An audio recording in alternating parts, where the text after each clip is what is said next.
qui a été mon enseignant. Bonjour, monsieur le ministre Serigne Mbaye Thiam, qui est notre ancien, et bien-aimé ancien d'ailleurs, parce qu'il a travaillé pour l'Amicale également en tant que président, et qui est ministre de l'Éducation nationale, qui a bien voulu accepter de présider cette conférence. Bienvenue à monsieur Abdoul Niang, notre cadet cette fois, qui est président de l'Amicale des anciens enfants de troupe, l'AAET, qui nous a beaucoup épaulés pour la préparation de cette conférence. Bienvenue à M. Tidiane Seck. J'aurais dû commencer peut-être par lui avant de nommer notre cadet. M. Tidiane Seck, qui est le modérateur de la conférence et qui est l'ancien directeur général de l'ADIE. Également, bienvenue à M. Salou Niang, qui est le président de la promotion 112, le coordonnateur, comme on l'appelle, et des fois même SG, on l'appelle tout court. Et bien entendu, nous vous saluons tous, nous saluons votre honorable présence, notamment en commençant par la forte délégation des transporteurs dirigée par l'honorable député Alassane Ndoye et le président de la gare routière de Colobane, M. Modou Diop Mbaye, et toute la délégation qui les accompagne. Bienvenue à M. le maire, Ali Diouf, au colonel, nombreux sont-ils, Kismoso, Arona Kandjalo, etc. Vous ne m'en voudrez pas pour tous les autres. Bienvenue au Comzone, parce que celui quand même qui assure notre sécurité dans la zone de Dakar, Cheikh Ahmed Tidiane Tchoun. Eh bien, nous vous saluons tous. Bienvenue au capitaine de vaisseau Alun Diop, de notre promotion également. On va finir par dire que je ne nomme que ceux qui sont dans ma promotion. Alors donc, Thierno Talla, M. Talla, qui est le DG de l'AS, du quotidien l'AS, qui nous a aidés, qui nous a mis dans les rouages pour faire une petite émission à Kenkeliba, et qui ne cesse de faire des publications gratuites à la page 2, vous savez, les pics de l'AS. Donc, bienvenue à toute cette forte délégation, et qui va venir encore, parce qu'il y a d'autres qui prévoient de venir, mais vous savez, malheureusement, ils ont pour habitude dans cette salle de commencer les conférences à partir de 11h, m'a-t-on dit. Bon, or, nous, en tant que militaires, on a voulu respecter l'heure. Donc voilà, vous voyez, les conséquences sont là. Donc, le CETIC également, nous saluons votre présence. Monsieur Yannick, qui va faire une intervention dans l'intervention de notre conférencier Samba Sen, que je ne vais pas présenter, puisqu'il y a d'autres gens pour le présenter. C'est aujourd'hui notre homme de service, donc je ne vais pas le présenter, je ne vais pas faire ses louanges. Dans la plaquette, il y aura quelques mots sur lui et sur le thème que nous allons aborder aujourd'hui. Vous savez donc l'utilité, en fait, disons, le motif de cette réunion, c'est simplement que nous voulons commencer une série de grandes conférences pour effectivement présenter notre réflexion, notre contribution à la réflexion sur les grands défis et vraiment les grands problèmes auxquels notre pays, mais aussi notre continent, sont confrontés. Eh bien, pour l'émergence, parce que l'émergence aujourd'hui est le maître mot, et donc nous souhaitons tous arriver à l'émergence. De ce fait, nous voulons contribuer. Ce sera peut-être notre pierre, mais une pierre de taille à l'édifice que toute la nation se doit de construire, n'est-ce pas, pour que notre pays émerge, pour que notre continent émerge. Eh bien, donc, ce sera une série de grandes conférences, mais également d'autres actions. Nous comptons agir dans l'humanitaire, nous comptons agir dans d'autres secteurs, et petit à petit, nous ferons donc tâche d'huile. Et pour le moment, bien sûr, il faut dire que l'initiative nous vient de Abdoul Aziz Diallo, je vais être court, qui est en Nouvelle-Calédonie, professeur de médecine, malheureusement qui n'a pas pu venir, et qui nous a réunis pour les 40 ans de notre entrée au Britannique, il y a 2 ans de cela, en décembre 2012. Et vraiment, nous l'en remercions encore une fois beaucoup, parce qu'il a rassemblé des gens qui étaient éparpillés partout dans le monde. Et c'est vraiment fabuleux d'avoir réussi ce coup-là. Eh bien, je vais être court, je passe la parole à M. Salou Momad Djan qui va faire la suite de la présentation. Merci. Merci. La conférence de ce matin va se dérouler comme suit. Nous aurons un mot de bienvenue du président de l'Amicale des anciens enfants de troupe, M. Abdoul Niang. À sa suite, le ministre Serigne Mbaye Thiam, président de la conférence, fera son mot de bienvenue. À sa suite, le professeur Mary Teuw Niane prendra la parole. À sa suite, l'ancien Tidiane Seck, modérateur de cette conférence, prendra la parole. Et la conférence commencera par une introduction du CETIC Dakar avant le thème qui sera débattu par l'ancien Sambassène. Il y aura des débats après d'environ, je pense, 30 à 40 minutes. Et l'ancien Salihou Niang, coordonnateur de la promotion 72, fera son mot de remerciement. Et à la suite de cela, il y aura un cocktail de clôture. Président Abdoul Niang, vous avez la parole. Merci, Monsieur le Président du comité d'organisation. Messieurs les ministres,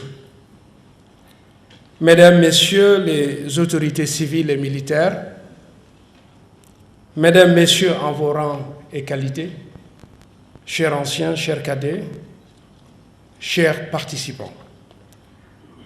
Je voudrais tout d'abord, à l'entame de mon propos, vous remercier de votre présence à cette grande conférence de l'Amicale des anciens enfants de troupe, initiée par la promotion 1972.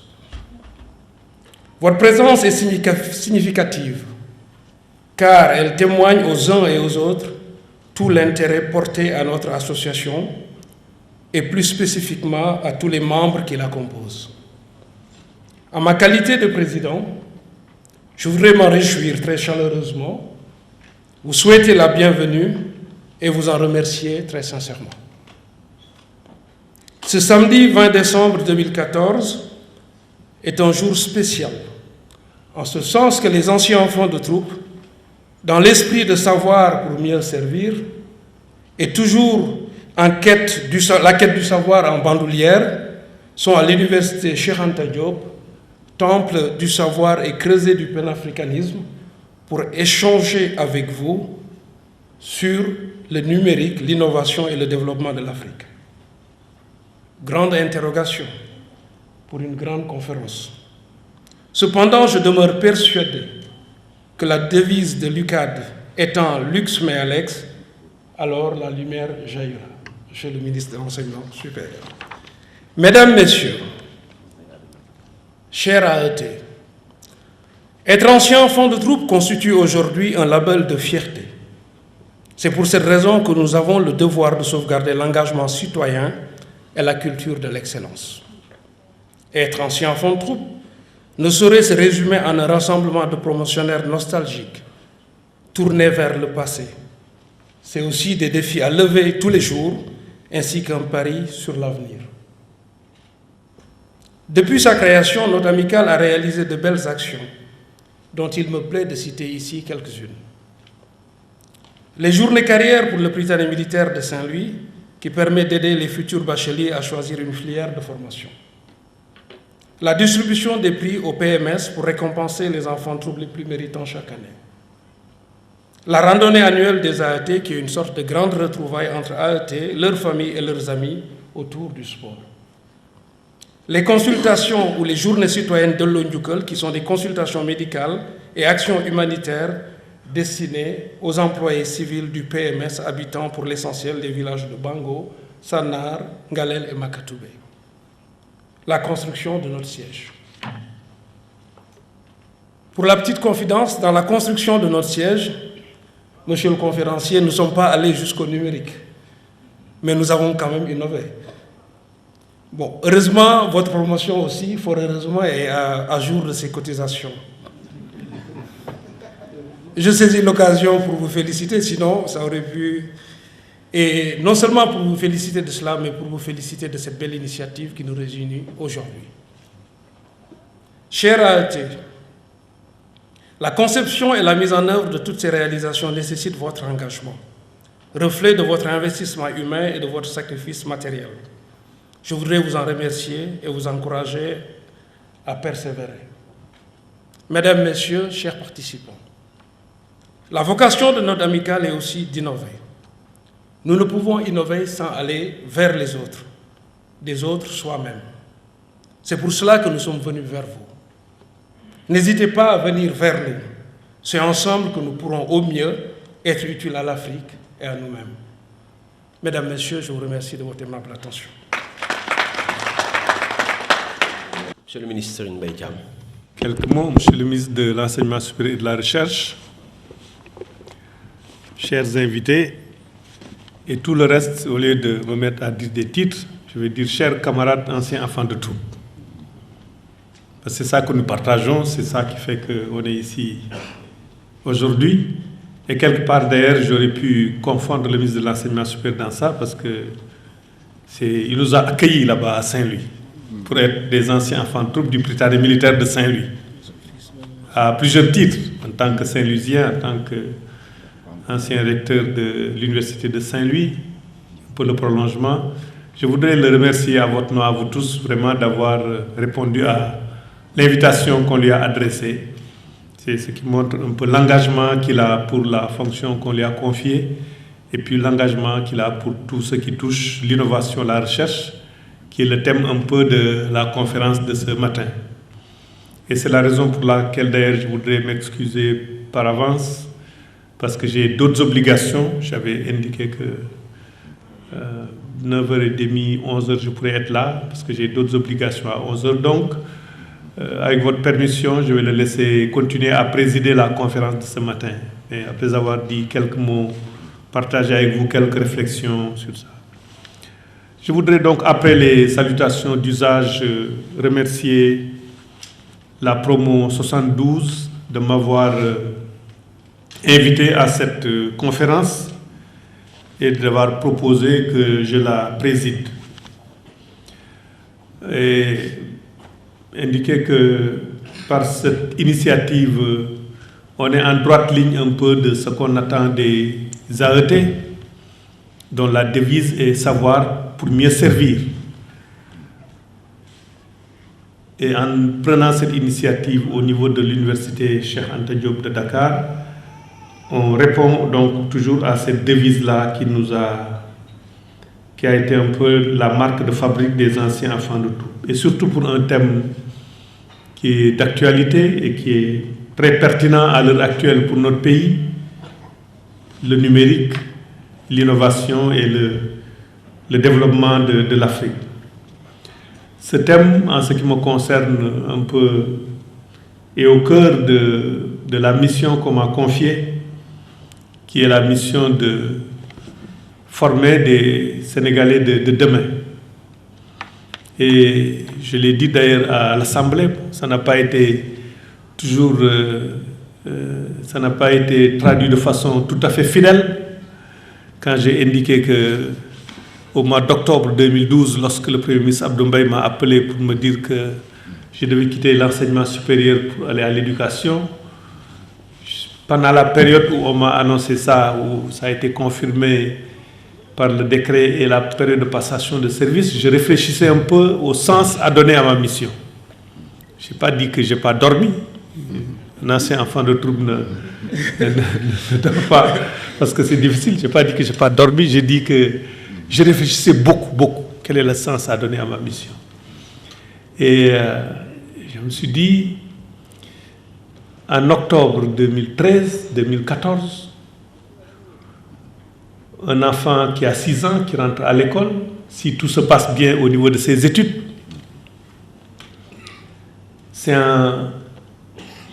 et qu'il ne redouble pas, c'est là le Master 2, c'est en 2032 qu'il va sortir sur le marché du travail.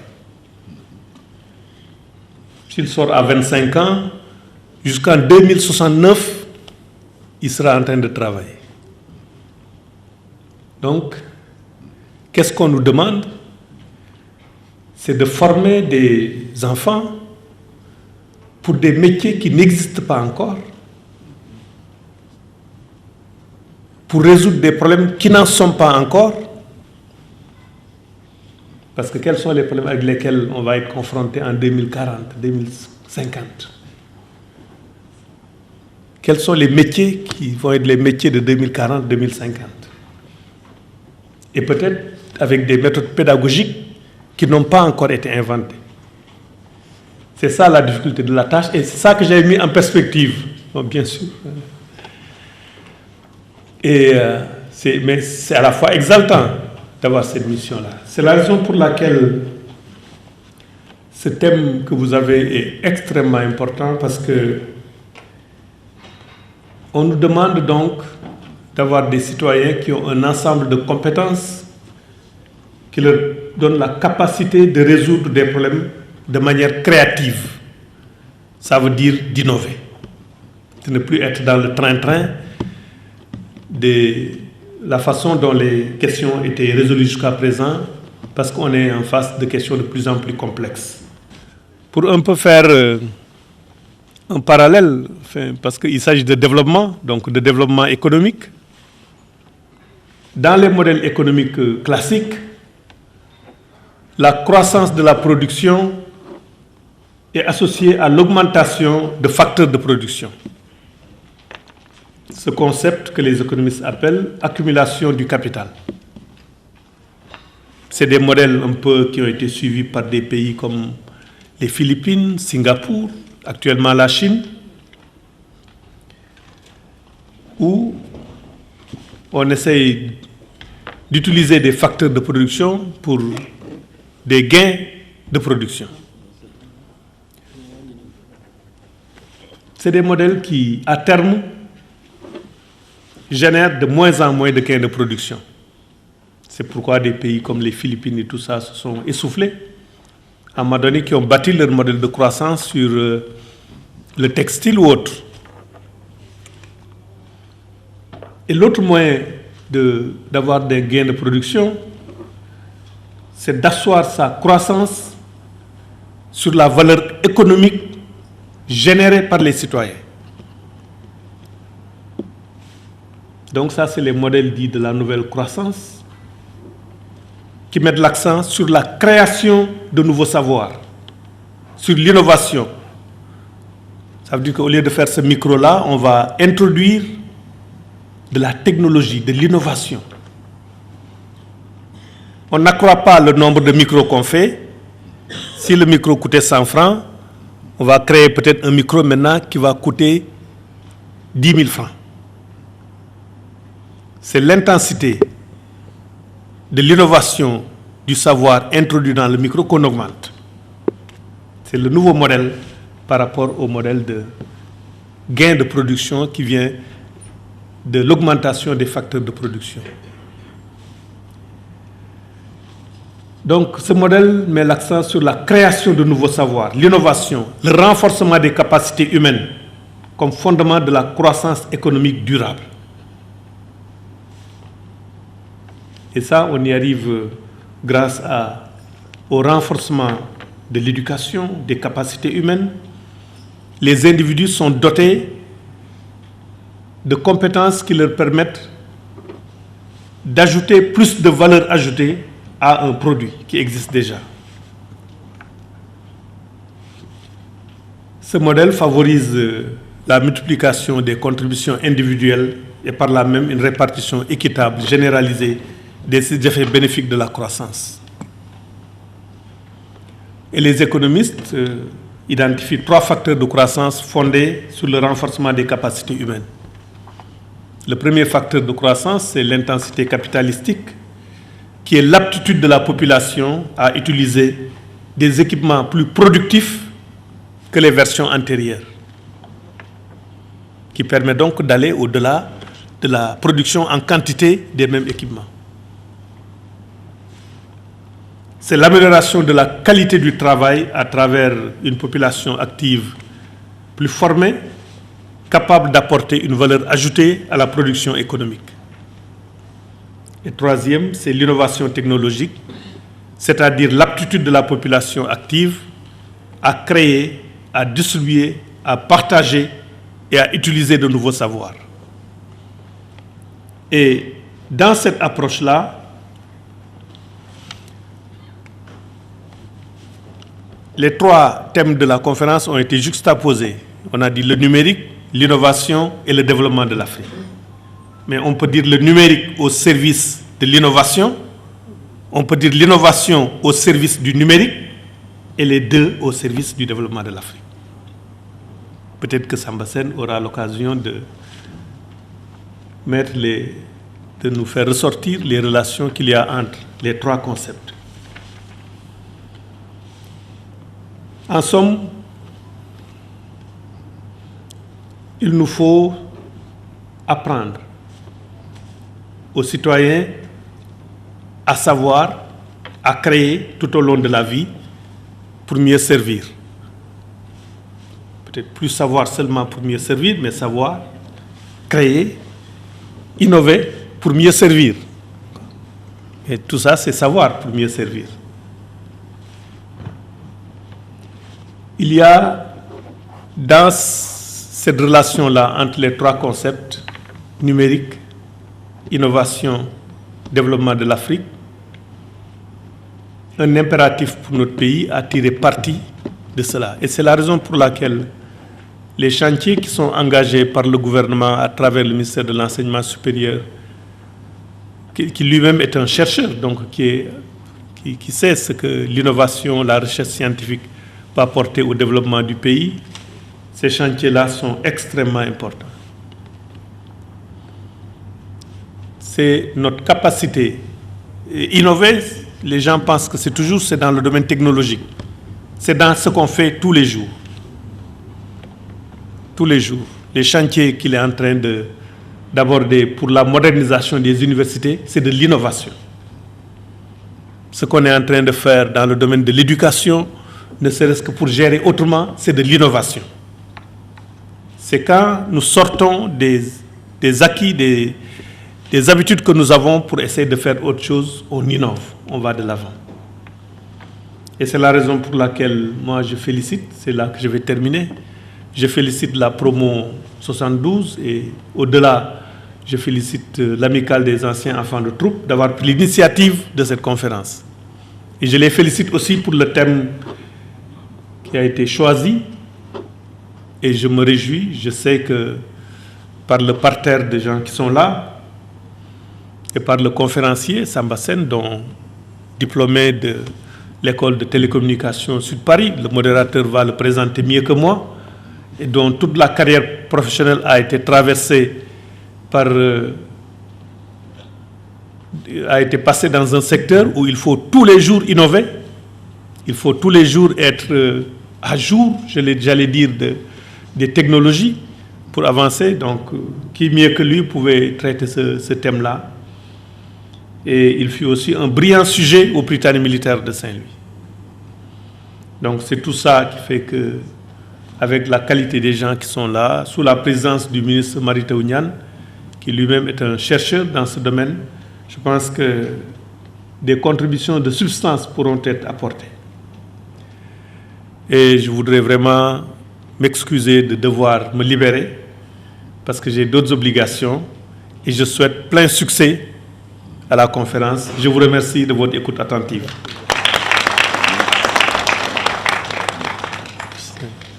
Monsieur le ministre de l'Éducation nationale, cher ami, Monsieur le président de l'amicale des anciens enfants de troupe du Sénégal, Monsieur le modérateur, Monsieur le conférencier, Messieurs les membres de l'amicale de la promotion 1972, Messieurs les transporteurs, honorables invités en vos titres, grades et qualités, Mesdames, Messieurs, merci d'abord à mon ami de me, comme dirait l'autre, filer la redoutable tâche de le suppléer. Mesdames, Messieurs, c'est avec un grand plaisir que j'ai répondu à l'invitation de venir participer à la conférence qui nous réunit aujourd'hui sur le thème « Le numérique, l'innovation et le développement de l'Afrique » que m'a adressé le président de l'amicale des anciens enfants de troupe du Sénégal. Comme vous le savez, en tant que mathématicien et ancien directeur de l'UFR de sciences appliquées et technologies de l'Université Gaston Berger de Saint-Louis, je porte un intérêt à la fois personnel et professionnel aux technologies de l'information et de la communication et au numérique de façon générale. Par ailleurs, l'innovation est une démarche à laquelle j'accorde la plus haute importance, car si la recherche est déterminante pour le progrès de la connaissance, il a été démontré dans nombre de pays aujourd'hui émergents que l'innovation est un élément critique de tout processus de développement économique et social. Enfin, pour moi, le fils de Dakar Bango, me retrouver avec les anciens du Prytanée militaire Charles Tchoréré de Saint-Louis, c'est en quelque sorte faire un retour mémoriel dans mon royaume d'enfance, comme aurait dit Léopold Sédar Senghor. D'ailleurs, mon fils aîné est un des vôtres. Au-delà de ces considérations personnelles, je voudrais à travers quelques illustrations vous montrer en quoi le thème que vous avez choisi pour cette conférence, et comme l'a dit mon ami le ministre Serigne Mbaye Thiam, est en phase avec la réforme de l'enseignement supérieur et de la recherche que nous mettons actuellement en œuvre sur instruction du chef de l'État, son Excellence M. Macky Sall, président de la République. En effet, le Conseil présidentiel sur l'enseignement supérieur et la recherche du 14 août 2013 a retenu de manière stratégique, à travers la décision numéro 1, de réorienter le système d'enseignement supérieur vers les sciences, la technologie et les formations professionnelles courtes. La décision présidentielle numéro 2 possède un lien encore plus direct avec le thème de votre conférence, puisqu'elle invite, je cite, à mettre les technologies de l'information et de la communication au cœur du développement de l'enseignement supérieur et de la recherche pour améliorer l'accès à l'enseignement supérieur et l'efficacité du système. C'est dans ce cadre que nous avons créé l'Université virtuelle du Sénégal et les espaces numériques ouverts qui accueillent cette année 5000 nouveaux bacheliers qui s'ajoutent aux 2000 de l'année dernière, et que nous sommes en train de mettre en place le système d'information et de gestion de l'enseignement supérieur et de la recherche, dont une des composantes la plus visible, pour ne pas dire la plus célèbre, est aujourd'hui la plateforme d'orientation en ligne des bacheliers Campusen, qui sera bientôt complétée par une application de gestion des bourses permettant à la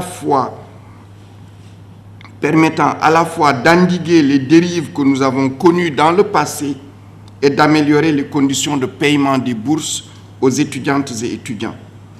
En ce qui concerne les espaces numériques ouverts, nous allons construire cette année, je dis cette année, nous raisonnons en universitaire, l'année 2014-2015, 14 espaces numériques ouverts à Kolda, Tambacounda, Diourbel, Fatick, Kaolack, Thiès, Saint-Louis, Ziguinchor, Guédiawaye, Dakar au niveau de l'ECA, Diamniadio, Louga, Ourossogui, Saint-Louis et Mbour.